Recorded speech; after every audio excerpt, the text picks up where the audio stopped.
Quazi here. You're not seeing results because you're addicted to the struggle.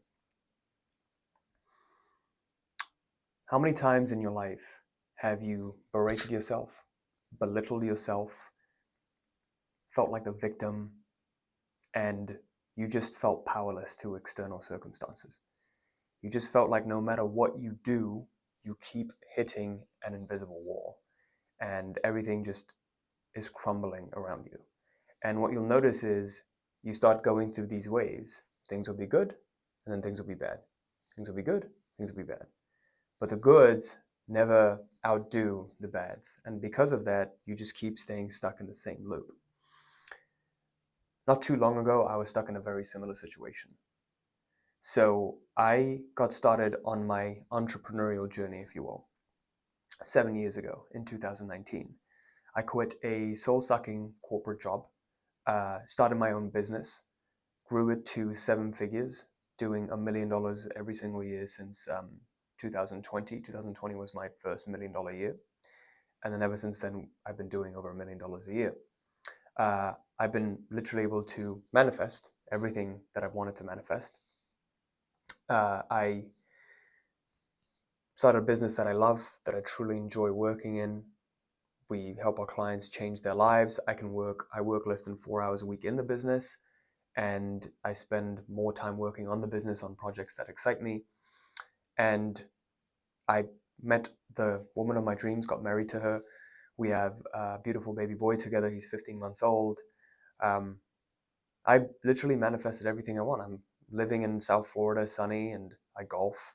You know, I live in a really nice house. Some would call it a mansion. I would call it a mansion. It's on the canal. It's literally everything I could have ever dreamed of. It's actually better than anything I could have ever dreamed of. I'm not saying any of this to brag, but I'm just trying to show you what's possible when you change this, your inner world. Okay, you change that internal dialogue. And a lot of people think, oh no, it's all about the strategies, and I got to find the right business strategies. But you can give a monkey a hammer, it wouldn't know what to do with it. And all the successful people that you see, they have this internal dialogue, the way that they speak to themselves. And unfortunately, most of us have been conditioned to become addicted to the struggle. And I too was stuck in this. In today's video, I want to share with you 3 main tools that allowed me to become a multimillionaire, but also completely change my life. Because prior to 7 years ago, I was stuck in that victim mindset, thinking I was a slave to my circumstances, and no matter what I did, I wouldn't be able to change it.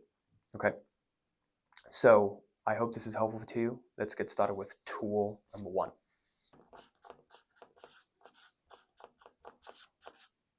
Okay, so when we're speaking about attention, I want you to take a moment to notice predominantly what you keep focusing on. Whatever you focus on is where your energy is directed. So here's a negative and here's a positive. What most people do when they're stuck in the struggle, they're addicted to the struggle. It feels good to us to keep us small, okay? When you tell yourself, there's no point in me putting myself out there because I won't be successful. I won't have to get out of my comfort zone. Your brain is designed to do what? It's designed to keep you safe. It's designed to survive. If you take risks, that is getting away from survival. So our base instincts are to eat, sleep, be safe, have a safe shelter, reproduce. Okay? That is literally what we've been conditioned for. So it doesn't want you to take any kind of risk. Most people, most of the time, we're focused on getting away from pain rather than moving towards more pleasure, rather than moving towards growth. So when you take an inventory of your attention, if you look back at the last 7 days, what have your thoughts been preoccupied with? What have you been focusing most of your attention on? Chances are it's this. The quality of attention is such that whatever we focus on, whatever we give our attention to, we will manifest more of. This is the law of consciousness. Whatever is held in mind for long enough tends to manifest. The other phenomenon that explains why we keep experiencing more and more negative circumstances in our lives, like when you worry about paying bills, when you worry about money running out, when you worry and you feel scarce, when you think about all the bad things that could happen to you and you try to preemptively prevent it, right? So all of these things, when you keep focusing on that, the likelihood that they happen is a lot higher. Why? Reality doesn't care about the nature of our attention. It actually doesn't care if it's positive or negative. There's only two things it cares about. It cares about intensity and it cares about the content. So if I feel very, very strongly negative about losing something or not making enough money, then that particular sector of reality, in the quantum space, there's many different possibilities of realities that could be manifested, okay? Then this particular sector of reality is what I'm manifesting. So if I keep focusing on how there is never enough money and I feel deeply, deeply, deeply, deeply, deeply upset about it, then that's what I'm going to manifest. And I remember when I was starting out my business, I had all of these doubts about, I'm a life coach, I work with entrepreneurs and I help them shift their mindset so they can make more money. When I look at the doubts that I used to have, oh, I'm only a 20-something-year-old. What would people, what do I know about life? Why would people listen to me? 99% of businesses fail. I'm focusing on this sector of reality where failure is the only option. But on this sector of reality, if we focus on this, we can say maybe 99% of businesses fail, but maybe this one will succeed, right? I've seen X, Y, and Z do this. If they can do it, why can't I? That's why it's so important to surround yourself with people who are on the lifeline that you want to move towards. So I always make it a priority. If I want to succeed at something, I want to surround myself with people who've done it. Like a lot of our clients, they want to do really well with YouTube. So I show them podcasts of Mr. Beast. Like if you can't hang out with someone who's doing really well, like the best thing you can do is have in-person exposure to these people. Because when you surround yourself in that frequency, you absorb it passively like a sponge, okay? That's why it's so important to be able to surround yourself with people who are successful and who are crushing it at the very thing that you want to do. So if you take an inventory of your attention, your thoughts right now, what is it that you're focusing on predominantly? One exercise I can share with you right now is I want you to think about something that made you very uncomfortable and anxious, okay? Something negative that you keep focusing on. This could be tied around money, this could be tied around maybe the health issue that you're having, or it could be tied to the marriage issue or relationship issue that you're having. And when you think about it, that thought triggers that feeling, that pit in your stomach, right? The thought triggers that feeling that's holding onto the negativity, okay? So when I think that thought, it triggers a bodily reaction. Now, my attention is on what I don't want. So now I want you to create two mental buckets or mental objects. One object is the negative. So if I focus on the negative, I'm now telling myself, focus on the negative. And now I want you to focus on something neutral. I want you to maybe look at an object that you have, like this pen or something. So I direct my attention to the negative. Oh man, that sucks. It feels really bad. Now I direct it to this neutral object and it feels neutral. Now I direct it back to the negative and I go back to the neutral. Once you keep alternating, this is called the alternating attention technique. Alternating attention technique. Once you keep flip-flopping back and forth, you're going to neutralize that negative thing. And then you can begin to focus on the positive. I would only recommend focusing on the positive once you have become neutral. Because if you try to focus on the positive when you're feeling negative, it's going to be a form of escape, right? It's like a form of running away. So the thing we want to do with negative attention is we want to neutralize it to a point where those thoughts don't trigger the same feelings anymore. Now, if you try to think about the thing that was making you anxious, after you've done this exercise for a while, you'll notice that it won't be as strong because you're no longer afraid of it. This is a variation of a method called the surrender method, okay, where you surrender to the flow of life, where you surrender, you let it be instead of holding on to that feeling bodily. There's a great author who wrote this book called Letting Go, David R. Hawkins. If you haven't read that book, I highly recommend it. That's where I got it from, and it's completely changed my life and over 1,500 clients that I've worked with. So that's the first technique to helping you to get out of the struggle, the feeling of the struggle. Because the more you stay stuck in the struggle, the more you're addicted to the struggle, the more you're going to attract content that will create more struggle in your life. We create more of what we focus on, okay? All right. The second thing that I learned just this year is reparenting yourself.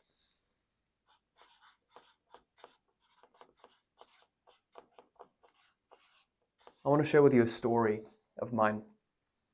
When I was a kid, around 4 years old, my parents left me with my grandparents, and they went abroad to, back then it was called Yugoslavia, it's Kosovo now.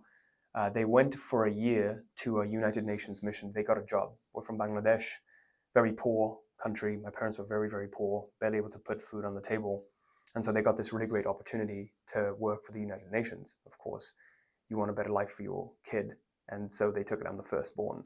They took that opportunity and they left me with my grandparents. And every time they would come back to visit, they would visit every 3 months. I wouldn't want to speak to my mom.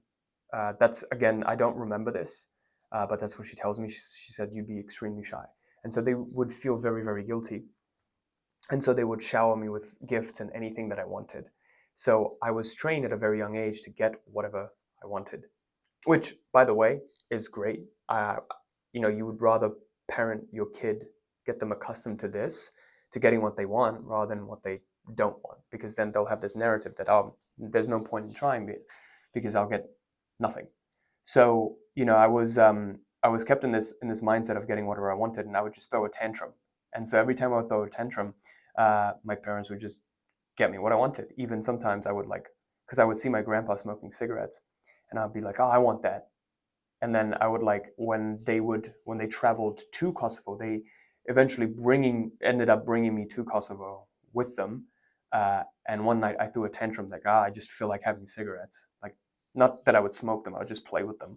So they went out in the middle of the night to drive to the nearest convenience store to get me a pack of cigarettes. Right? So that's how I was conditioned. And so now I notice this mindset that I have where I feel like the victim, and I used to feel like the victim a lot, where if I didn't get what I wanted, I would internally throw this tantrum, but I wouldn't be able to throw this tantrum to my parents. I would throw this tantrum to God, because I would view God as my parent. Like, God, why can't I have this? Why won't you give this to me? Why is it so hard for me? Why is this so painful? I just keep trying and I won't get it. And especially when I was starting up my business, it was so difficult to get it off the ground. And there was so much pressure because I had to prove to my parents that, hey, I quit this 9 to 5 and I quit this short job. There was a job that was waiting for me. And I quit that, a really nice offer that they gave me after the summer internship I did, right after leaving college. 5-figure salary, 50K a year salary, benefits, health, all the, because I wanted to start my business. I didn't want to sell my soul to the corporate machine. And so my parents were very confused and very upset, because they were like, we just paid $250,000 for your degree, and you're not pursuing this, right? You're not using it. It's just been a waste. And they were also concerned with me, because they're like, what is this internet business shit? How are you going to crack this? There's just no way. So it was very, very difficult for me at that time, because I had a lot of pressure to prove to my parents that I could get clients and actually make money online. And my thing was, if I could replace the income that they were giving me at the job with my own income, with my own business, then they couldn't give me shit for it, right? And so every single day, my dad would come into my room and be like, "Did you make money yet? Did you make some sales yet? Did you make some sales yet?" And that was a lot of pressure on me. And so I realized during that journey that I was in this victim mindset of, oh, why doesn't it happen for me? I'm seeing these other people do it. I'm comparing myself to others. Why not me? Why not me? And I had to learn to reparent myself.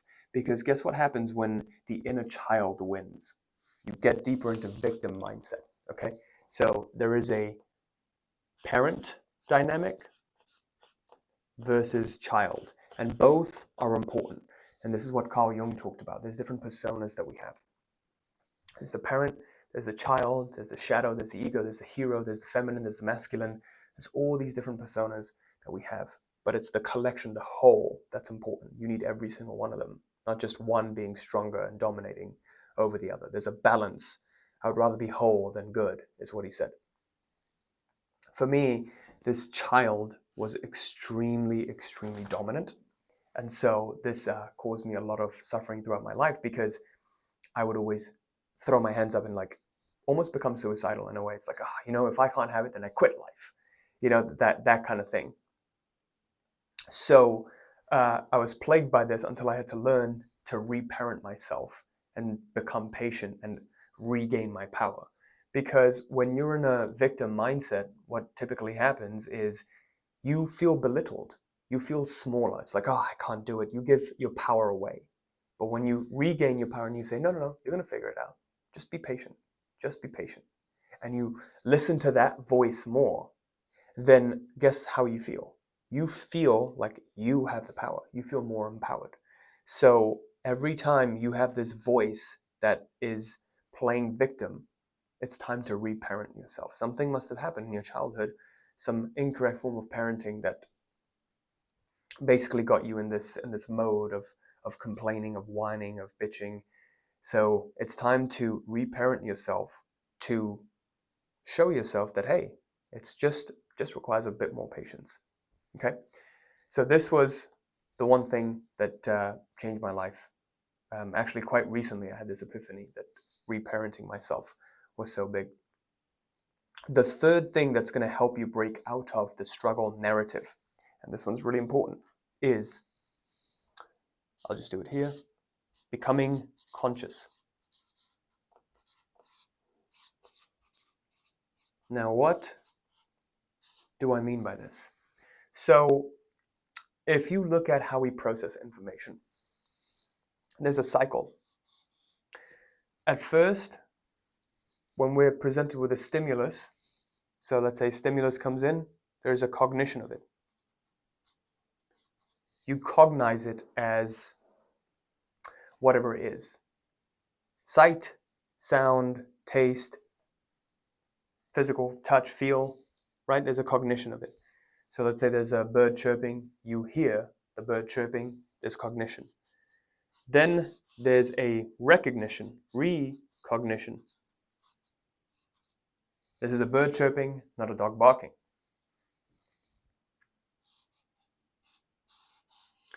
And then what happens? Then there's a reaction. How do I feel about this bird chirping? I'm sleeping right now and this bird fucking woke me up, so I'm pissed. There's a reaction. And then there is a response that you have to the reaction.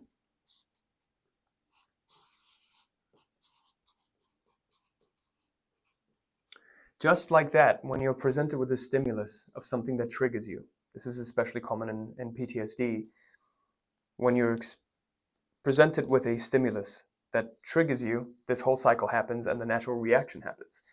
We want to interrupt it here.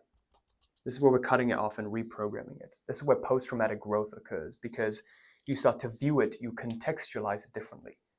So instead of it being something that takes you off your power, takes you out of your power, belittles you, you interrupt the reaction with a response. So instead of, let's say you have a natural reaction of, this sucks, well, then you can change that pattern by responding to it differently. And when you change that pattern by responding to it differently, Your subconscious stores it for future. Your response is stored in your subconscious, and then this cycle begins once again. So if I have a negative reaction to something, that's okay. I can change that negative reaction by responding to my reaction differently. So now I begin to become conscious about my reaction, okay? By consciously responding to this reaction. Oh, okay, I didn't like that feeling. It made me feel belittled. How would I like to respond to this? It's okay. I'm noticing it. I observe it. However, this is not necessarily a bad thing. This might be a blessing in disguise. This thing that happened, like I'll give you an example. My father, every time he's presented with scarcity, he panics. He panics. He recently had to get like stents in his heart because I believe it's because of anxiety. But anything related to money makes him panic because when he was growing up, he noticed his father had money, but he was very loose with it to the point where he lost it all. And they had to struggle to feed the family. There was enough money to feed the family. And so he developed the opposite mindset and very, very highly anxious with money. And he's done very well for himself, but he's very, very anxious when it comes to money. And he wants to hold on to it and he doesn't want to take any risks. So I had to live with that. And it kind of, a little bit of it rubbed out on me.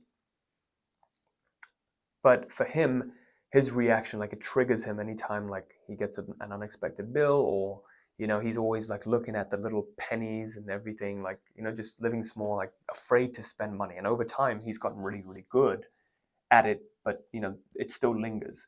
But that's because of the trauma, right? Post-traumatic stress disorder. For me, when I notice these patterns, for most people, this response is missing.